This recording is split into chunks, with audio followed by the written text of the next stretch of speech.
गुरुजन मंडळीला, कालच्या कथा भागामध्ये आपण बघितलं की समुद्र मंथन झालं, कच्छ अवतार बघितला, बरेचसे भगवंताचे अवतार बघितले. तर आता त्याच्या पुढच्या कथा बघायच्या आहे आपल्याला. शुकाचार्य म्हणतात, राजा तुझी तृष्णा, तुझी क्षुधा तृप्त होईपर्यंत हा कथामृताचा रसपान कर. जोपर्यंत तुझा काळ येत नाही तोपर्यंत तू आत्मस्थिती प्राप्त करून घे. याची देही घडे देवाचे भजन आणि कहे ज्ञान. म्हणून हा जो देह आहे हा आपल्याला मिळाला, हा दुर्लभ देह आहे, हा देवांना सुद्धा मिळत नाही. स्वर्गातले देव काय म्हणतात, स्वर्गीचे अमर इच्छिताती देव लोकी व्हावा जन्म धामा.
स्वर्गातले देव सुद्धा या देहाची इच्छा करतात, पण त्याला प्राप्त होत नाही.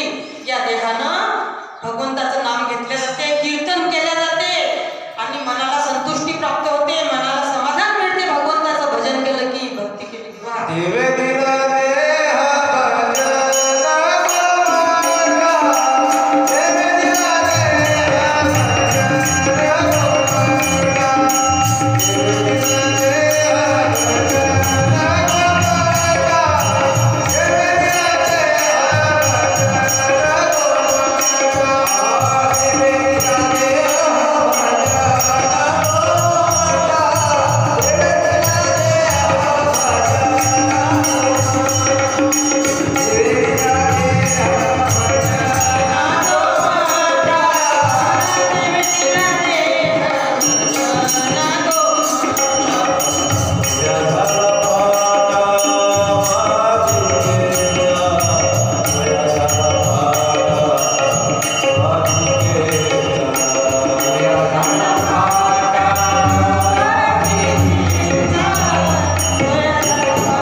शुकाचार्य म्हणतात, राजा ए परीक्षिती सावध हो. माणसानं नेहमी सावध असलं पाहिजे. आत्मकल्याण करण्याकरिता कालच्या दिवशी गजानन महाराज अतिथी देवो पावण्यासाठी. कालच्या दिवशी आपण बघितलं की शुकाचार्य परीक्षिती राजाला सांगून राहिले की मी तुला आता वैवस्वत मनूच्या वंशातली कथा सांगतो. बघा, आपण बघितलं की भगवान विष्णूच्या नाभी कमळातून ब्रह्माची उत्पत्ती झाली. ब्रह्मदेवाने एक युग्म म्हणजे जोडपं तयार केलं आणि तेव्हापासून ही मैथुनी सृष्टी निर्माण झाली. आता त्या मैथुनी सृष्टीत ते मनुष्य रूपाच्या वंशात श्राद्ध देव म्हणून विवस्वान झाला. त्याला विवस्वान म्हणजे सूर्याला विवस्वान म्हणतात, त्याला वैवस्वत म्हणून म्हणतात. मन्वंतर असतात वेगवेगळे, चाक्षुष मन्वंतर असते, वैवस्वत मन्वंतर असते. आपल्या कॅलेंडरवर लिहिलेलं असते मन्वंतराचं नाव. आता हा जो वैवस्वत मनू आहे त्याला श्राद्धदेव नावाचा मुलगा झाला. तर मुलगा नव्हता, ते मुलगा होण्यासाठी यज्ञ केला, यष्टी म्हणतात. त्याची पत्नी होती श्रद्धा. तर मुलगा होण्यासाठी यज्ञ केला. तिच्या मनात अशी इच्छा होती की मुलगी व्हावी. तिनं मनातली इच्छा वशिष्ठ ऋषीकडे म्हणजे ज्यांनी यज्ञ केला त्यांच्याकडे व्यक्त केली. जे भावना मनात धरून तुम्ही परमार्थ करसाल तसं त्याचं फळ त्या रूपानं भेटते. राजानं मनात संकल्प केला होता की राज्याला वारीस पाहिजे म्हणून मुलगा व्हावा, म्हणून त्या ठिकाणी यज्ञ केला. आता यज्ञ झाला, राणी गरोदर झाली आणि मुलगी जन्माला आली. राजा म्हणायला लागला ऋषीला की मुलासाठी यज्ञ केला आणि मुलगी कशी झाली. ऋषीनं सांगितलं की तुमच्या राणीनं माझ्याजवळ मनोगत व्यक्त केलं होतं की मला मुलगी हवी. काही हरकत नाही म्हणजे तुमच्या राज्याला वारीस पाहिजे ना. त्या मुलीचं नाव इला होतं, इला. त्या इलाचा या ऋषीनं सुद्युम्न करून टाकला. या वशिष्ठाने मुलीचा मुलगा केला. आता हा सुद्युम्न मोठा झाला. मोठा झाल्यानंतर राजे लोकांची मुलं त्यांचे संस्कार राजघराण्यातले आपल्या वडिलांसारखेच असतात. राधाराणीला हार टाका.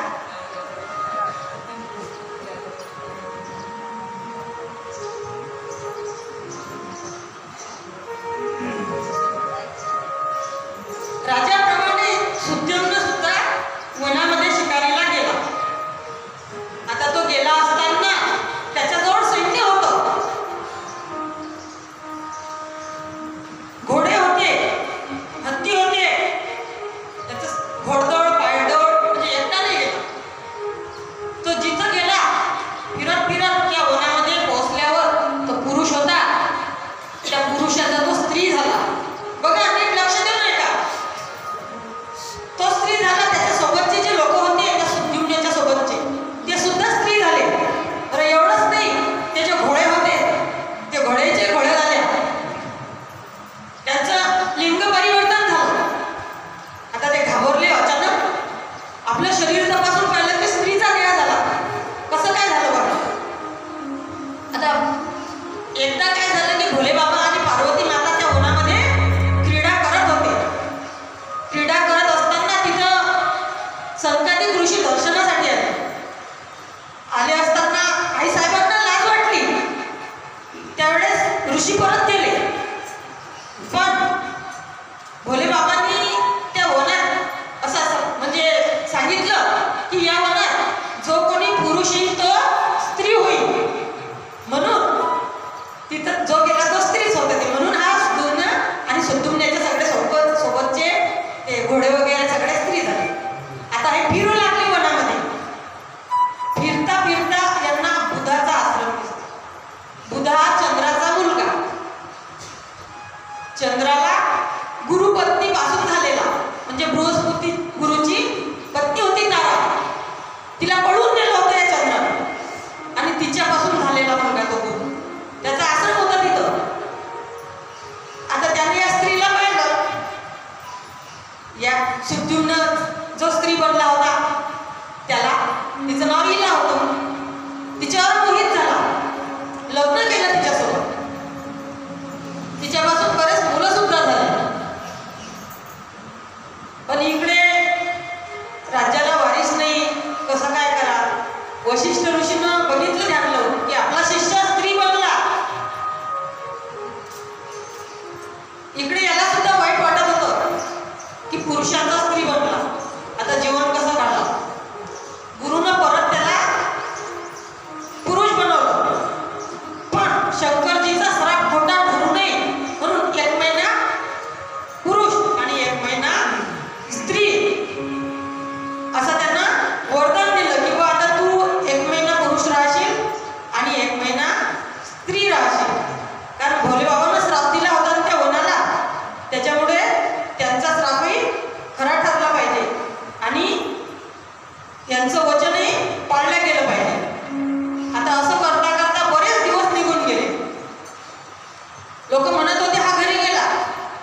घरी गेल्यानंतर 1 महिना राजगादीवर बसत होता. स्त्री झाला की घरात राहत होता. सगळीकडे चिवचिव सुरू झाली. माहीत पडलं गोष्ट लपत नसते. त्याला अपमान वाटला. बघा, अपमान हे मरणापेक्षाही वाईट आहे.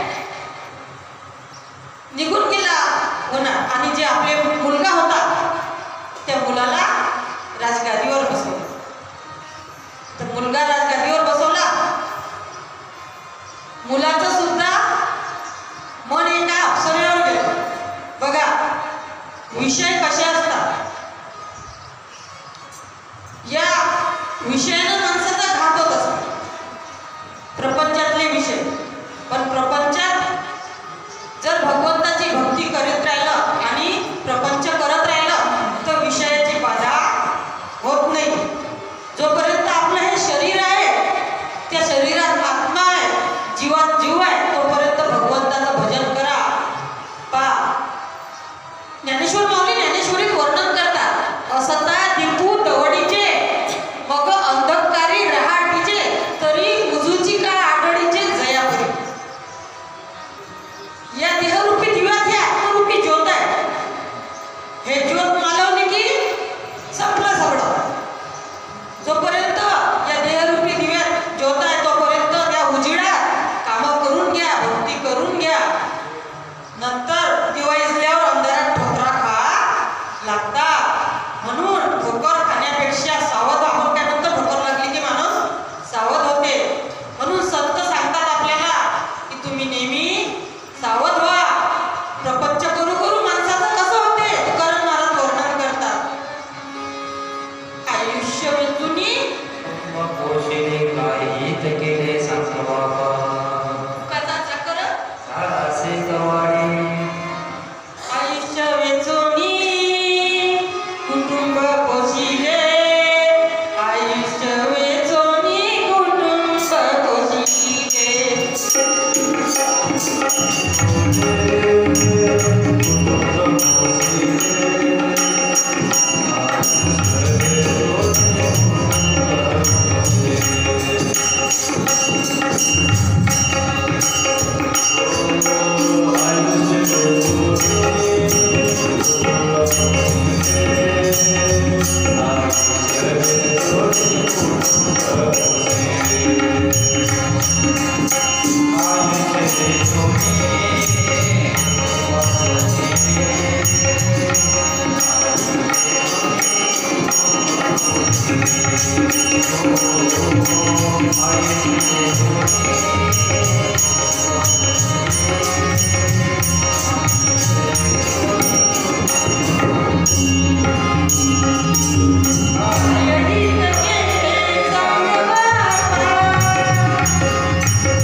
भक्ती त्याचप्रमाणे रोजचे 3 काळ असतात, सकाळ, दुपार आणि संध्याकाळ. सकाळ झाली की काय काम करणं आहे काय नाही त्याची रूपरेषा, निघा डबा घेतला की कामा.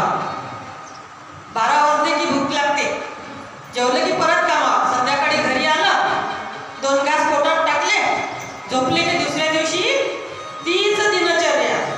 असं करता करता सगळं आयुष्य निघून जाते, पण राम काही आठवत नाही. आणि मग ज्या वेळेस माणूस रिटायर होते त्यावेळेस तो राम म्हणायला जाते, तो राम लांब जाते.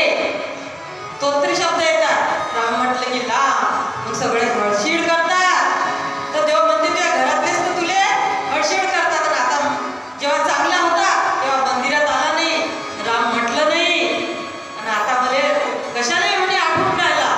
संसाराचा धंदा जन्मभरी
लावू नये त्याकरिता 2 मिनिटं भगवंताचं चिंतन कर. हरे राम हरे राम राम राम हरे हरे हरे राम हरे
मुनिवर क्षमा करा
याची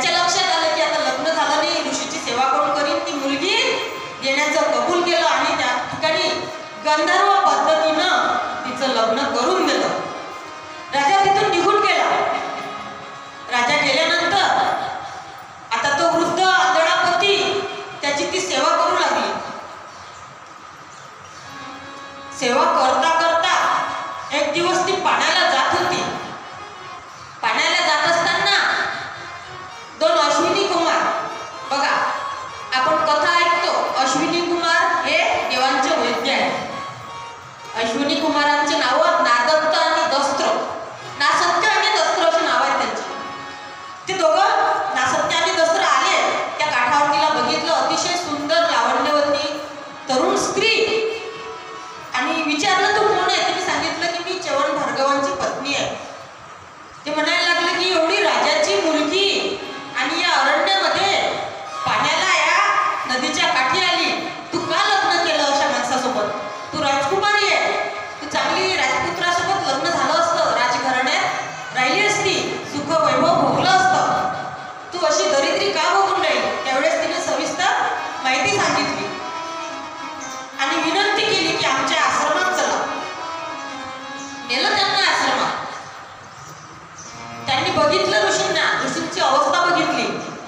अतिशय वृद्ध म्हातारे, जरा जर्जर अवस्था त्यांची आणि अंधदृष्टी नसल्यामुळे ते एका जागेवर बसलेले होते. ती त्यांची सेवा करत होती. तिची दया आली. आता ऋषी म्हणाले की तुम्ही देवाचे वैद्य आहे, तुम्हीच काहीतरी इलाज करा. सांगितलं की इथं सरोवर आहे, त्या सरोवरात उडी मारली असताना तिथं आम्ही एक औषधी टाकतो तिच्यात, तुम्ही त्यात उडी मारा आणि बाहेर आले की तुम्हाला दृष्टी प्राप्त होईल आणि नवयौवन प्राप्त होईल. ऋषी म्हणायला लागले की मी म्हातारा झालो, आंधळा आहे, मी तिथपर्यंत जाऊ शकत नाही. त्यावेळेस दोन अश्विनी कुमारांनी हात पकडले आणि नेलं तिथं आणि त्यांच्यासोबत त्या दोघांनी सुद्धा एकसाथ तिघांनी उड्या मारल्या. जशा उड्या मारल्या आणि जसे पाण्यातून बाहेर आले तसे तिघही एकदम सारखे तरुण दिसायला लागले. आता या सुकन्येनं विनंती केली त्या दोन अश्विनी कुमारांना की मला माझा पती ओळखू येत नाही, म्हणून तुम्ही दोघं बाजूला व्हा आणि जे माझे पती आहेत ते तिथंच उभे राहते. त्यावेळेस ते दोघं बाजूला झाले आणि च्यवन ऋषी तिथं उभे राहिले. तिने जाऊन दर्शन घेतले. आता त्यांनी ते उपकार केले च्यवन ऋषीवर, म्हणून त्यांनी त्या उपकाराचा मोबदला फेडण्यासाठी त्यांना सोमरस पान करण्यासाठी आश्वासन दिलं की मी माझ्याकडून तुम्हाला सोमरस देईल. ठीक आहे म्हणे. आता ते निघून गेले त्यांच्या स्थळी. इकडे हे च्यवन ऋषी तरुण अवस्था प्राप्त झाल्यामुळे आपल्या पत्नीसोबत सुकन्येसोबत सुखाने संसार करू लागले. एक दिवस राजाला मुलीची आठवण आली की माझी मुलगी म्हाताऱ्या ऋषीला दिली, तिचं नशीब कसं आहे. आता जरी झालं तरी मुलगी आहे, कळवळा असते, आईला सुद्धा कळवळा असते आपल्या मुलीचा, लेकराचा. लेकुराच्या इथं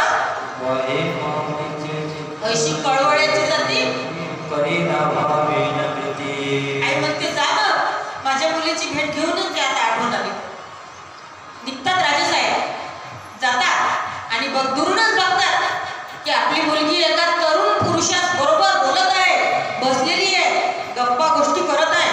राग आला राजाला, क्रोध अनावर झाला की अरे मी हिच्या भेटीसाठी आलो आणि माझ्या दृष्टीसमोर काय दिसून राहिलं. राग राग जवळ गेला मुलीच्या आणि ओरडून म्हणते सुकन्ये,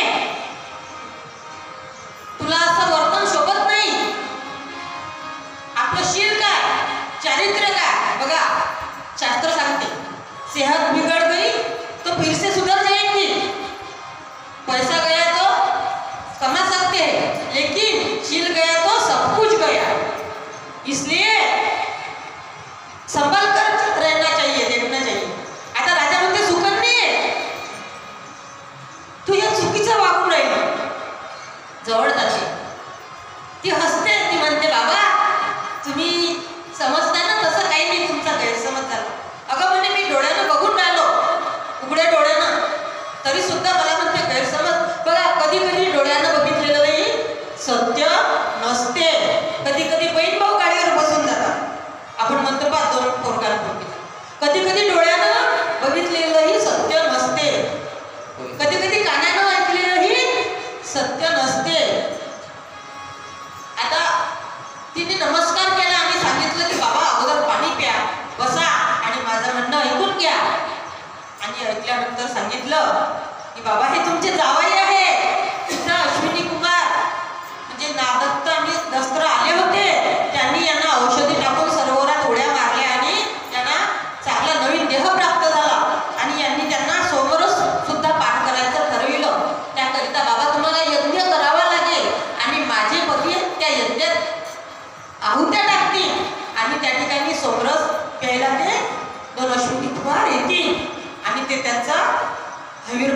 आणि ते निघून जातील, म्हणजे मोबदलाही फिटेल, अशी सविस्तर गोष्ट सांगितली. आता आपल्याला भरपूर कथा बघायची आहे, म्हणून या कथेला इथंच पूर्ण विराम. श्री कृष्ण गोविंद हरे मुरारी, हे नाथ नारायण वासुदेव.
अंबरीषासाठी गर्भसोशी की जन्मसोशी आहे ना, जन्मसोशी. अंबरीषाची कथा आता शुकाचार्य परीक्षितीला सांगतात की हा महान भगवत भक्त होता.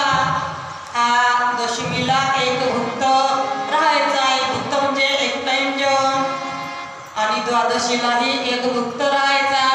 एकादशीला उपवास म्हणजे निरंकार उपवास असे निराहार. त्याची पत्नी त्याच्यासारखीच धर्मपरायण होती.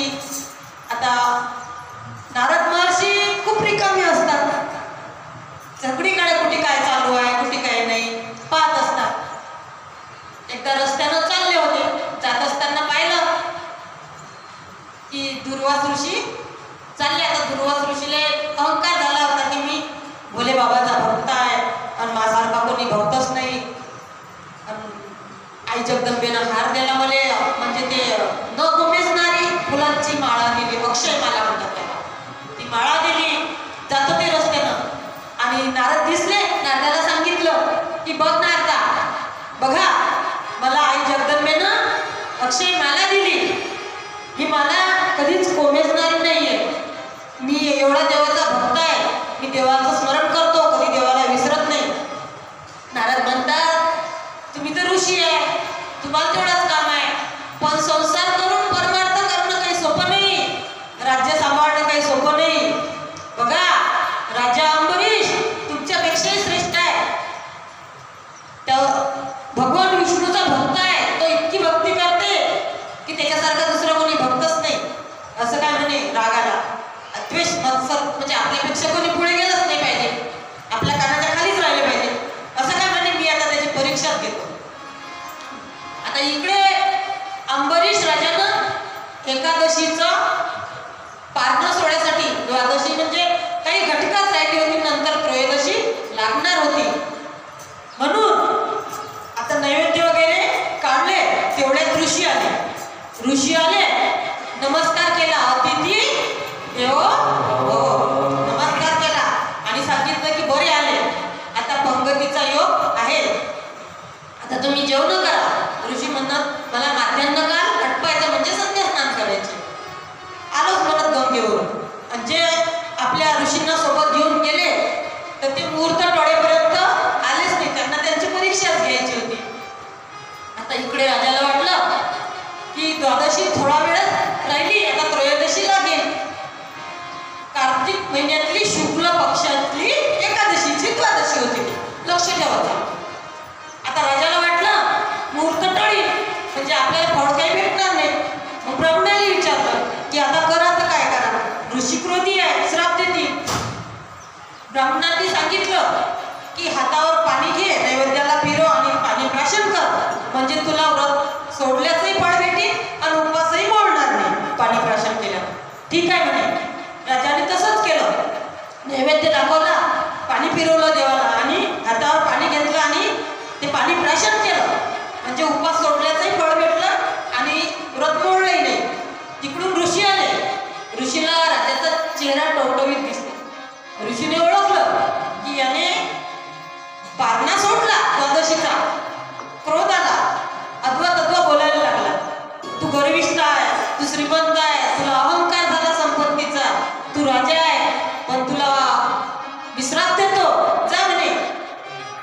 एक जटेतली ते एक बट उपटली. बट म्हणजे एक लट उपटली आणि आपटता बरोबर कृत्या निर्माण झाली.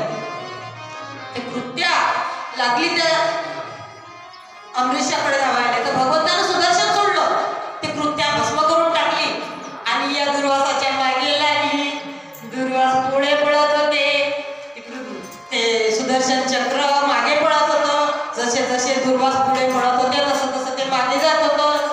सर्वात प्रथम ते ब्रह्मलोकात गेले आणि ब्रह्मदेवाला म्हणायला लागले की आता मला वाचवा. हे सुदर्शन चक्र माझा पाठलाग करीत आहे. मी कृत्या सोडली, त्या सुदर्शन चक्रांनी भस्म करून टाकली. आता ते मला भस्म करते की काय. ब्रह्मदेव म्हणतात ते सुदर्शन चक्र निवारण करण्याचं सामर्थ्य माझ्यामध्ये नाही. त्यावेळेस तिथून निघाले, भोले बाबाकडे गेले. भोले बाबाला म्हणतात आता वाचवा. भोले बाबा म्हणतात ते ज्याचं सुदर्शन आहे त्याच्याजवळ जाय. ठीक आहे म्हणे. तिथून निघाले, पण ते सुदर्शन चक्र काही पाठलाग सोडत नाही. जसे निघाले तसे वैकुंठात गेले.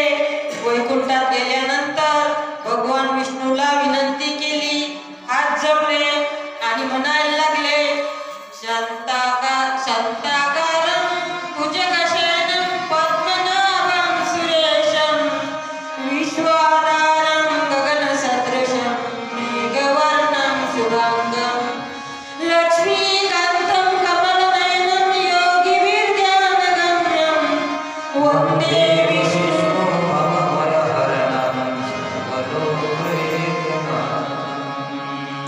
भगवंता आता तुम्ही जा. आता मला कोणी वाचवू शकत नाही. आता हे सुदर्शन चक्र माझा पाठलाग सोडत नाही. मी सगळीकडे फिरलो, मी ब्रह्मदेवाकडे गेलो, त्यांनी सांगितलं की दुसरीकडे जा. मी भोले बाबाकडे गेलो, त्यांनी सांगितलं की ज्याचं सुदर्शन चक्र आहे त्याच्याजवळच जा. पण भगवान विष्णू म्हणतात तुझं म्हणणं खरं आहे, पण अहम भक्त पराधीन. मी भक्ताच्या स्वाधीन आहे. मी स्वतः माझ्या ताब्यात नाही. मी माझ्या भक्ताच्या, मी कुठे असतो? मी भक्ताच्या हृदयात असतो. मी लक्ष्मीजवळ नसतो. मी वैकुंठातही नसतो. मी कुठे असतो? नाम वसावी वैकुंठे.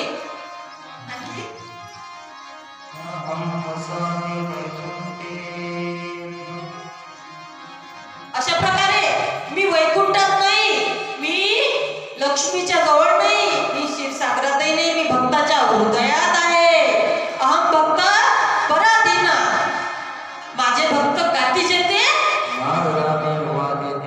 माझ्या भक्तांच्या वेळेत असतो. म्हणून मी स्वतःवर अवलंबून नाही, मी भक्तावर अवलंबून आहे. तू त्या भक्ताजवळ जाय आणि त्याला क्षमा माग. त्यावेळेस ते सुदर्शन चक्र शांत होईल.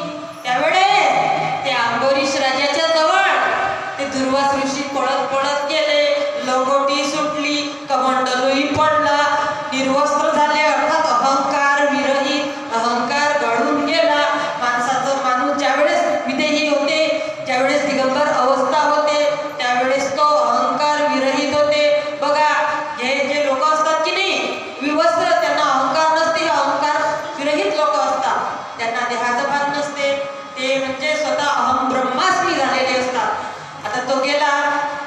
गुरुजी गेले त्या अंबरीश राजाजवळ म्हणायला लागले की आता मला वाचव. तिन्ही देव मला वाचवू शकले नाही. म्हणजे बघा याच्यावरून सिद्ध होते की देवापेक्षा भक्त श्रेष्ठ आहे. हा पुरावा आहे या शास्त्राचा, या दृष्टांताचा, हा सिद्धांत आहे की भक्त किती श्रेष्ठ आहे. काऊन की ते उदासीन देहाचे असतात. भक्त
जाते आणि ते गाढव सुद्धा तिथं नेऊन बांधते, बसते संतांच्या जवळ. पण एक गाढव असं असते खोडकर की त्याला दोरच नसते.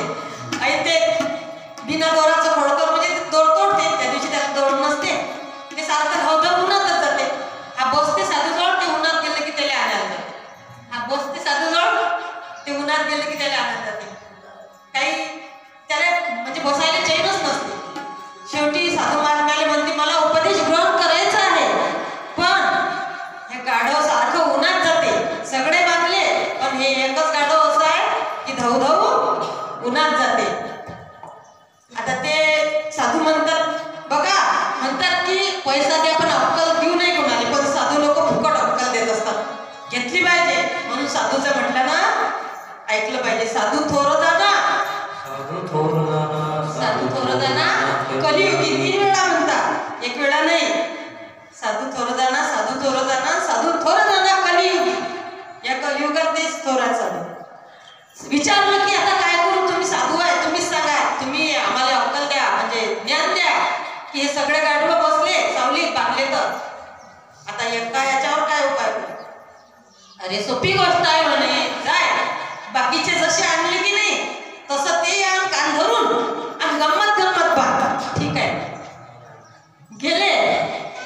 गेला तर कुंभार आणलं पकडून, कान धरून आणलं, गंमत गंमत अशी आळी मारली. त्याला वाटलं बांधलं आपल्याला, भ्रम झाला त्याला. तर खरंच तसा स्थिर राहिला.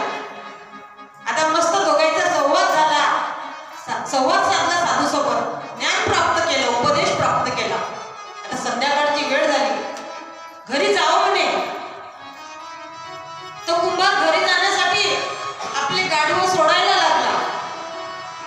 सगळे गाढवं सोडले, पण ते गंमत बांधेल गाढव काही सोडलं नाही. जे गाढवं सोडले ते एका पाठोपाठ घराच्या रस्त्यानं जायला लागले, पण जे गंमत बांधेल होतं ते बांधेल ते हल्लं बी नाही, असं स्थिर राहिलं चित्रासारखं स्टॅच्यू, जसं ते तसं. आता हा म्हणते पावा, जे खरोखर बांधेल होते ते चालले गेले आणि हे गंमत बांधेल जसंच तसं आहे. मग आता याच्यावर काय उपाय? टेम्पो घेतलं, मारलं, एवढं मारलं तरी ते हाले ना. सांगा बा म्हणे, आता मार्या बांध्याचा उपाय सांगला, आता सोड्याचा उपाय सांगा. साधू म्हणून सोपी आहे, जसं गंमत बांधलं तसं गंमत सोड झाली. तर खरंच त्याने ऍक्टिंग केली गंमत सोडायची आणि तसं गंमत सोडलं. नुसतं थाप मारली, थाप मारता बरोबर गाढव सगळ्या गाढवायच्या पुढे. या दुष्टांत संपला. याचा अर्थ असा होते की मानलं तर बंधन आहे, नाही तर मुक्त. बंधन हे मनाचं आहे, बंधन अशा प्रकारे बंधन आहे ते. म्हणून हे संसाराचंही बंधन असंच आहे. शरीराला काम असते, मनाला काम असते काय? नाही. हाताला काम असते, मुखाला काम असते काय? नाही. हातामध्ये काही काम म्हणजे मुखानं म्हणा राम राम, मुखानं राम राम म्हणा नेहमी. राम नाम एवढं शुद्ध आहे, पवित्र आहे की हे नामही आहे आणि हा मंत्र बी आहे. कसं आहे? मंगल आहे. मंगल भवानी अमंगल हारी, द्रवहु सुदशरथ अजर बिहारी. राम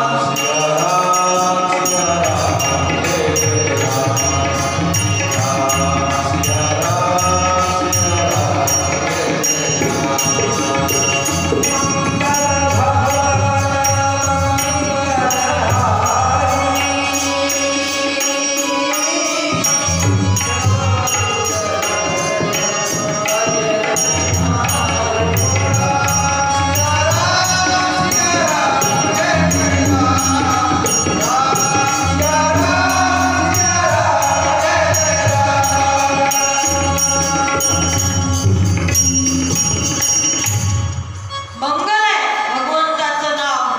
तर हे भक्त घेतात म्हणून ते उदासीन देहाचे भक्त आहे. आपलं अंबरीश राजाच्या कथा चालू होती, लक्ष ठेवत जा. बरोबर तिथंच या लागते, तिथून गेलं इकडे तिकडे ती. आता त्या अंबरीश राजानं त्या सुदर्शन चक्राले हात जोडले. म्हणे मी एकादशीचं व्रत मनापासून केलं अशी, दशमीचं व्रत मनापासून केलं अशी, द्वादशीचं व्रत मनापासून केलं अशी, तर हे सुदर्शन चक्र ते पुण्य मी तुम्हाला अर्पण करतो. तुम्ही शांत व्हा, या ऋषीला त्रास देऊ नका. त्यावेळेस सुदर्शन चक्र शांत झालं. बघा भक्तात किती सामर्थ्य आहे. भगवंतानं भक्ताला एवढं मोठं केलं की त्याच्या हातून ते सुदर्शन चक्र शांत झालं. आता ते दुर्वास ऋषी, त्यांचा अहंकार गळाला. अहंकार गेला तुका म्हणे. अशा प्रकारे त्या अंबरीश राजानं त्या ठिकाणी द्वादशीचं व्रत केलं. मग त्या एवढं फिरले ते, तोपर्यंत तो राजा उपाशीच होता. त्यांनी सांगितलं की ऋषीवर मी जेवलो नाही, बघा तुमच्यासाठी जेवण करायला थांबलो. त्यावेळेस ऋषी आणि अंबरीश राजा यांनी जेवण केलं, यथेच्छ भोजन केलं आणि नंतर ऋषीला विद्या केलं. आता शुकाचार्य म्हणतात, राजा तुला सुकन्याची कथा सांगितली, शर्यती राजाची कथा सांगितली, चौर ऋषीची कथा सांगितली, अंबरीश राजाची सुद्धा कथा सांगितली. आता तुला यवनाश्व त्याच्याच कुळातल्या राजाची कथा सांगतो. यवनाश्व राजाला पुत्र नव्हता, राज्याला वारीस पाहिजे होता. मग काय करावं? ऋषीचा सल्ला घेतला. वशिष्ठ ऋषीकडे गुरुकडे गेले. बघा पूर्वीचे लोक मोठ्या माणसाला विचारत असत की आता काय करा, मग ते सल्ला सांगत असत. श्रेष्ठांचा सल्ला घ्यावा. यदि आचरती श्रेष्ठ तत्त दैवे करोजन संयत प्रमाणम कुरुते लोकस्तदनु वर्तते.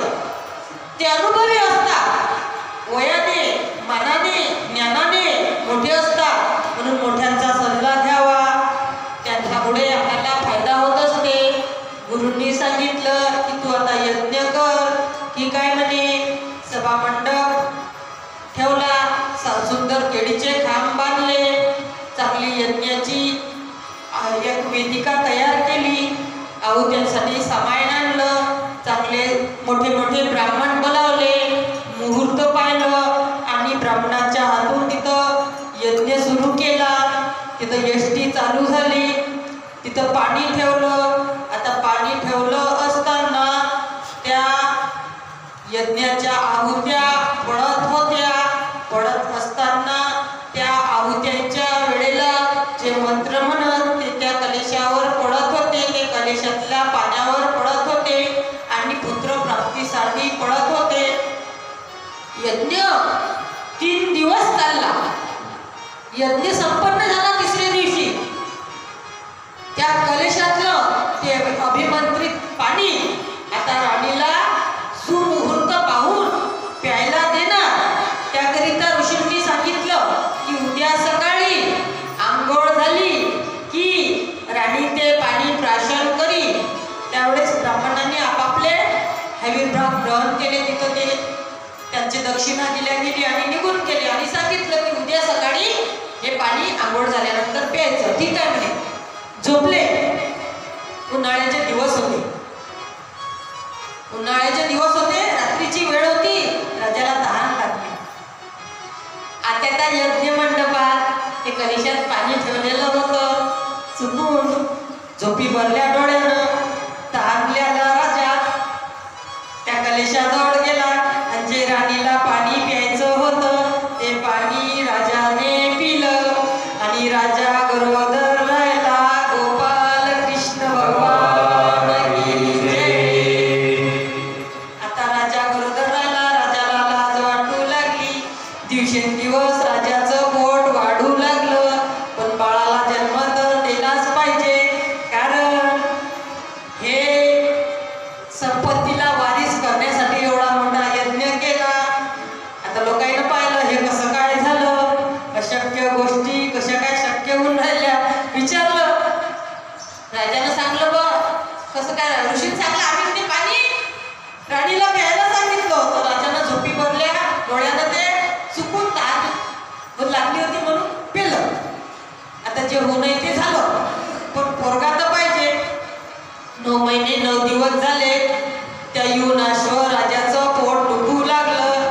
प्रसूती काळाच्या वेदना चालू झाल्या. त्यावेळेला शिजर केलं. शिजर बघा, तेव्हापासून ते शिजरिंगची पद्धत आहे. गोपाल कृष्ण भगवान की जय. आता त्यावेळेला मंत्रशक्तीच्या प्रभावानं काही सिद्ध होत होतं. गृहणात मंत्र जपला की आंघोळ केली ओल्या कपड्याने की सिद्ध होते म्हणतात.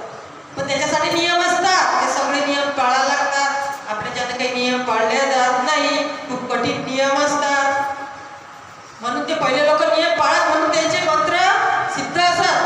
अंगारा घेतला, जिथं विंचू चावला तिथं 2-3 वेळा तो उतरला मंत्र म्हणून की तो विंचू उतरत होता. आणि आता ते उतारायचे मंत्र तेवढे म्हणजे सिद्ध राहिले नाही, कारण तेवढे ते नियम पाळले जात नाही. आता त्या ऋषीनं शिजरिंग केल्यावर त्याचं पोट झाकून घेतलं. त्याला मंत्र म्हणून ते त्या ठिकाणी पूर्ववत त्याचा देह केला. राजा वाचला, मेला नाही योनाश्व राजा. आता तो मुलगा झाला. मग आता त्याला दूध कुठून आणतील. आईच्या पोटी जर मुलगा झाला तर माऊली ज्ञानेश्वरीत वर्णन करतात, बाळा दुधा कोण करीते उत्पत्ती वाळवली श्रीपती सवी होती. पण आता हा माणसाने झाला, आता दूध कुठून येईल. तर इंद्रानं आपली तर्जनी त्याच्या मुखात घातली. इंद्रानं त्याला अमृताची तर्जनी मुखात घातली. बघा, मुलं अंगठा घालतात ना, त्याच्यात अमृत असते म्हणतात. लहान मुलं अंगठा चोखतात. तर त्या अमृत स्त्रवणारी तर्जनी त्या मुलाच्या तोंडात घातली म्हणून त्याला मानधाता असं म्हणू लागले. आता तो मानधाता हळूहळू मोठा होऊ लागला. तो पराक्रमी राजा होता. आता त्या पराक्रमी राजानं एवढे पराक्रम केले की इतिहासात त्याचे खूप मोठे मोठे पराक्रम आलेले आहेत. बघा, तो मानधाता राजा या रघुवंशातला आहे. रघुवंशातली असे म्हणजे लोक होऊन गेले की की जे बोलत ते करत सत्यवचन एकदा शब्द दिला ना रघुकुल रीती सदा चली आई प्राण जाई पर वचन न जाई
म्हणतात राजा.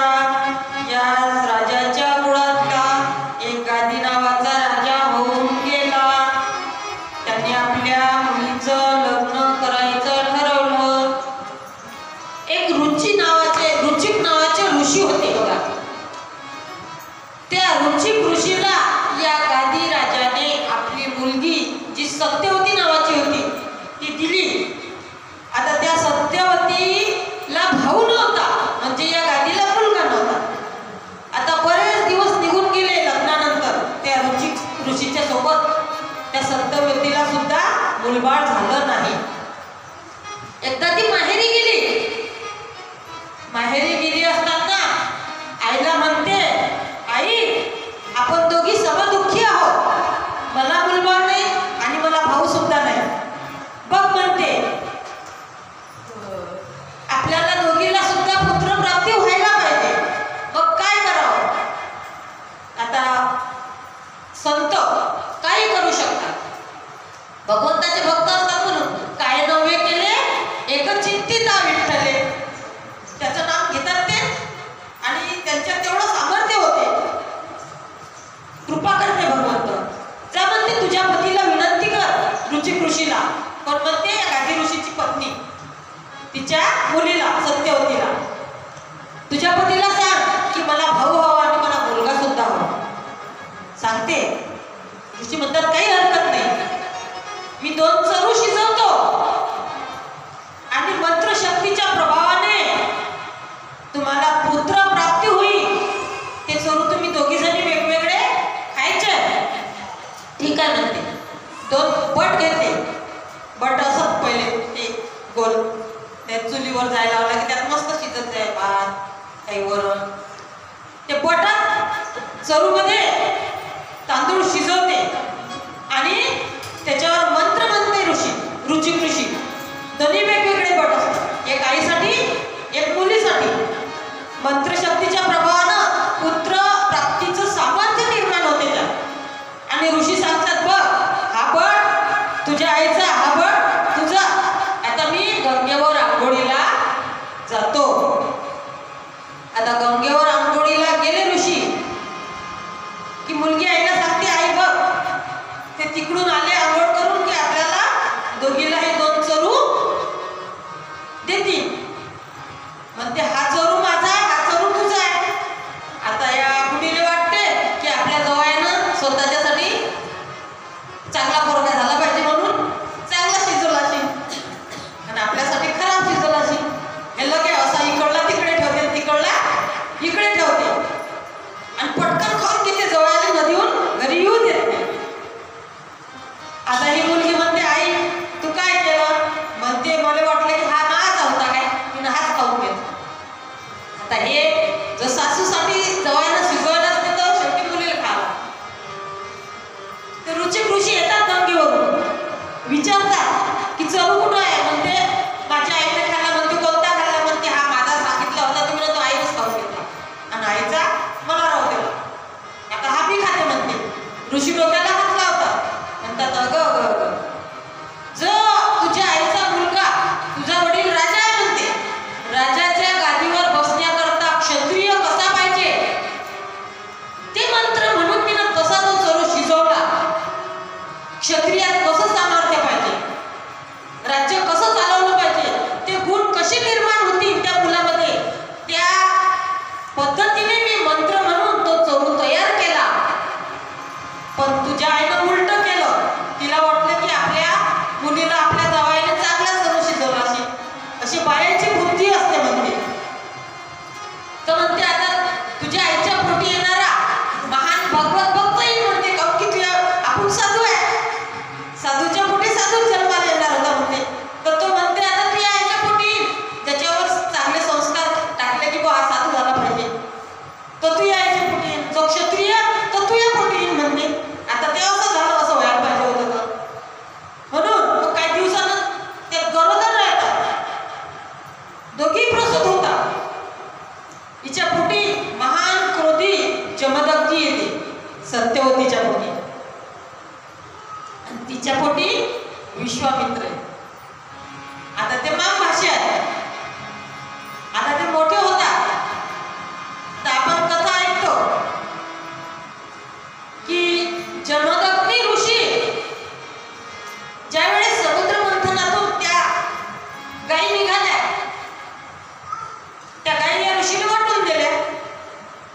ऋषीला सुद्धा एक काय भेटली होती. एकदा काय झालं की सहस्त्रार्जुन नावाचा राजा, आता हा पराक्रमी होता, त्याने एकदा रावणाने बांधून कोंडून ठेवलं होतं, एवढा पराक्रमी होता. त्याला पराक्रमाचा अहंकार झाला होता. आता शेराने सव्वाशेर भेटतातच कुठे बी. एकदा तो मृगयासाठी वनात गेला. फिरता फिरता त्याला जमदग्नी ऋषीचा आश्रम दिसला. आता ऋषीला वाटलं राजा आहे, आदरातिथ्य केलं, जेवणासाठी आमंत्रण दिलं. आता राजाला वाटलं ऋषी कंद मुळं फळं खात असतील, वनात काय भेटते. पण ऋषीला जी कामधेनू विकली होती ते जे मागलं ते देत होते. राजाने सांगितलं की आम्ही आंघोळी करून येतो, आता तुम्ही आमंत्रण दिलं. राजा ते सैन्य सगळं आंघोळीला गेले, आले तोपर्यंत त्या कामधेनूच्या शक्तीने ऋषीने तिच्या सामर्थ्याने सुंदर पंचपक्वान्नाचं भोजन त्या ठिकाणी निर्माण केलं ते कामधेनूपासून. आणि भोजनाची तयारी केली. पक्वान्नाचा थाट चांगला सुगंधित घमघमाट तिच्या सामर्थ्याने पाट टाकले, पाटावर ताट टाकले आणि त्या ताटावर भोवती रांगोळ्या काढल्या आणि जेवणाचे पक्वान्न वाढले. लाडू, पेढे, बर्फी, जिलेबी, बासुंदी, सोनपापडी, सगळे स्वादिष्ट पदार्थ, कुरडया, पापड, भजे, वडे, सगळे 56 प्रकारचे भोग असते तसे पक्वान्न वाढले. आता ते कामधेनू जे मागितलं ते देत होती. राजा आला, सुगंध घेतला स्वयंपाकाचा, जेवायला बसला. जेवून येथेच भोजन केलं, तृप्त झाला वाढला. पण लालूच सुटली म्हणा आणि डोक्यात विचार करायला लागला की राजा हे तर ऋषी आहे, भगवी वस्त्र परिधान करतात, यांच्याजवळ काही संपत्ती नाहीये, मग कशाच्या सामर्थ्याने एवढं पंचपक्वान्न खाऊ घातले. विचारलं ऋषीला. ऋषी साधे भोळे होते. सांगितलं की बा हे समुद्र मंथनातून निघालेली कामधेनू मला प्राप्त झाली आणि ती इच्छित मनोरथ पूर्ण करते, तिला जे मागितलं ते देते. राजा म्हणते तुम्ही साधू आहे, तुम्ही वनात राहता, तुम्हाला एवढं ऐश्वर्य, तुम्हाला या कामधेनूची काय गरज आहे. मी राजा आहे, ते कामधेनू माझ्याजवळ असली पाहिजे. ऋषी नाही म्हणतात. तो राजा त्या कामधेनू मागायला जाते, जबरदस्तीनं ओढायला जाते. ते कामधेनू स्वतःच्या सामर्थ्यानं शत्रू म्हणजे सैन्य निर्माण करते आणि त्याला पळून लावते. पण हा त्या ठिकाणी त्या ऋषीचं तलवारीनं मुंडकं उडवते आणि ती धेनू घेऊन जाते. आता इकडे हाहाकार होते सगळीकडे, रडते रेणुका माता. तिकडून परशुराम येते, बघते की आपली आई ओक्साबोक्सी रडत आहे. ती 21 वेळा आपल्या छातीवर असे म्हणजे आपल्या गोष्टी प्रहार करते आणि रडते, आक्रोश करते. तर परशुराम म्हणते आई तू 21 वेळा आपलं हृदय बडवून घेतलं हाताने, म्हणून मी 21 वेळा हे पृथ्वी निक्षत्रिय करीन. हातावर पाणी घेते, संकल्प करते. आता निघते कसा निघते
सर्वात प्रथम शस्त्र हाती घेऊन, परशु हाती होता, त्याचं नाव परशुराम आहे.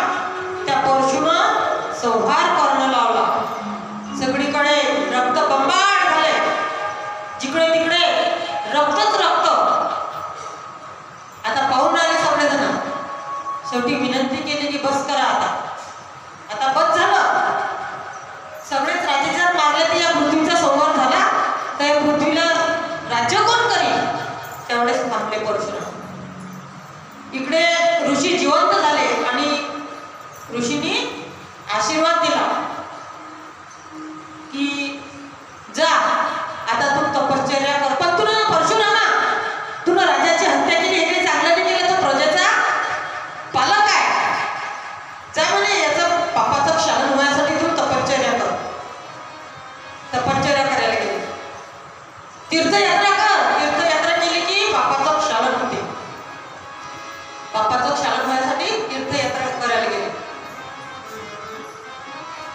शांतीब्रह्म एकनाथ महाराज म्हणतात ना, तीर्थयात्रेचं महत्व सांगतात ना, पायी तीर्थयात्रा मुखी राम नाम, पायी तीर्थयात्रा मुखी राम नाम, पायी तीर्थयात्रा मुखी राम नाम, पायी तीर्थयात्रा मुखी राम नाम,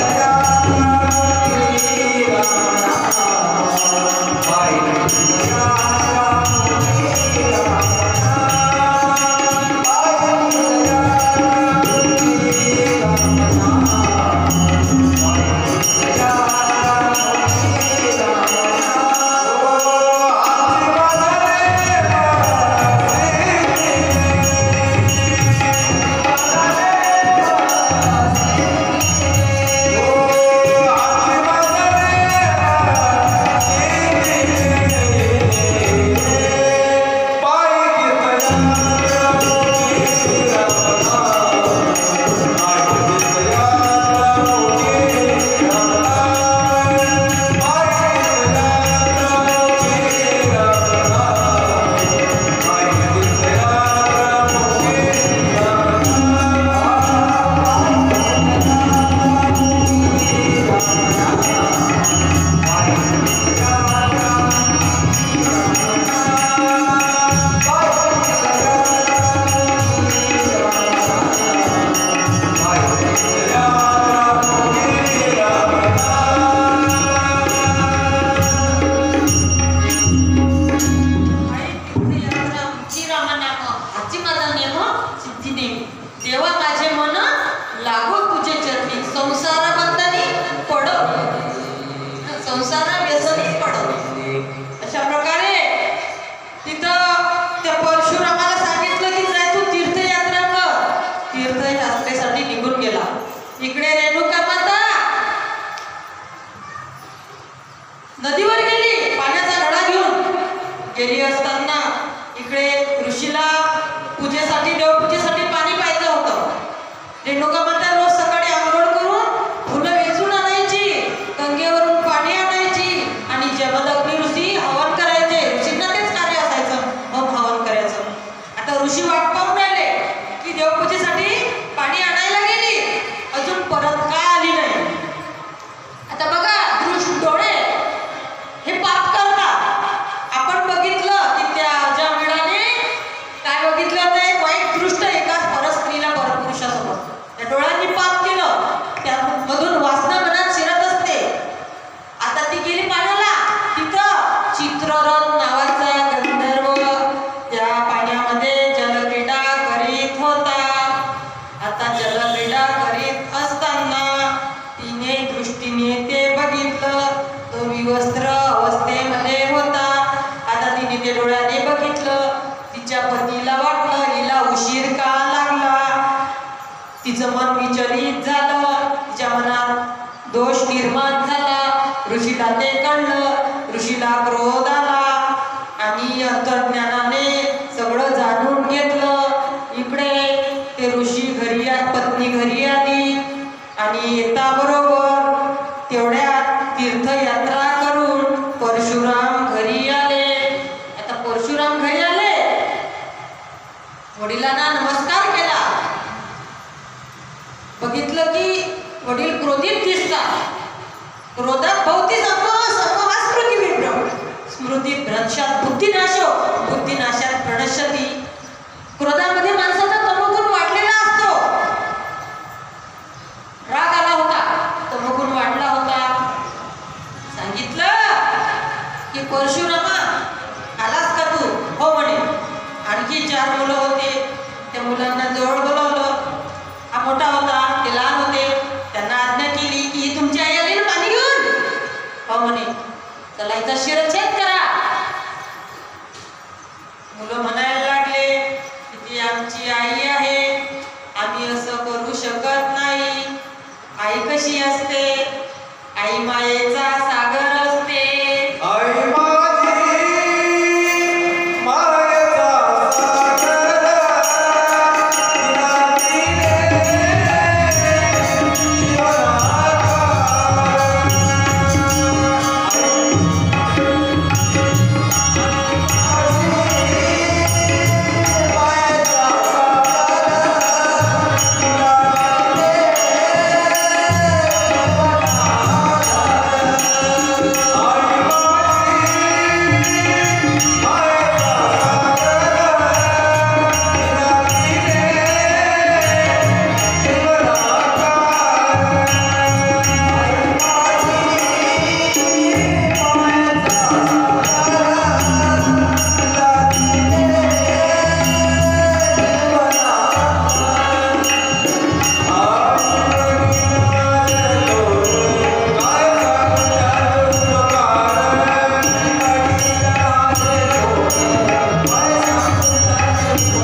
तिला मी मारू नाही शकत, आमची हिंमत नाही होत बाबा.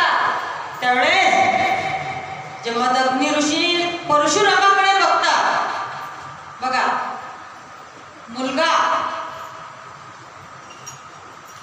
असावा असा गुंडण ज्याचा त्रिलोकी झेंडा. सांगितलं की परशुरामा तू माझा आज्ञाकारी मुलगा आहे ना? हो म्हणे. चल म्हणे, सर्वात प्रथम या भावाचा शीर्षात कर, मग तुझ्या आईचा कर. परशु हातात होता, हातात परशु असायचा. बलराम दादाचा कसा ते नांगर असायचा, नांगर आणि मुसळ. बलराम नांगर, सुनंद नावाचं मुसळ होतं त्यांचं. तसं या परशुरामाजवळ तो परशु असायचा. घेतला परशु आणि एका गावात आई आणि आपल्या भावाचा सगळ्यांचा संहार करून टाकला. वडील त्या ठिकाणी प्रसन्न झाले. परशु, मी तुझ्यावर प्रसन्न आहे बाळा, माग काय वरदान मागायचं? त्यावेळेस परशुराम म्हणतात, बाबा वरदान देता ना, मला हेच वरदान पाहिजे की माझी आई आणि माझे भाऊ जिवंत करून द्या. ठीक आहे म्हणे, तथास्तु. बघा अंगावर शहारे येतात. त्या ठिकाणी आपल्या वरदान मिळालं म्हणून आईला आणि भावांना पुन्हा जिवंत केलं. तर अशा प्रकारे शुकाचार्य म्हणतात, राजा 12 वाजले, तुला भूक लागली काय?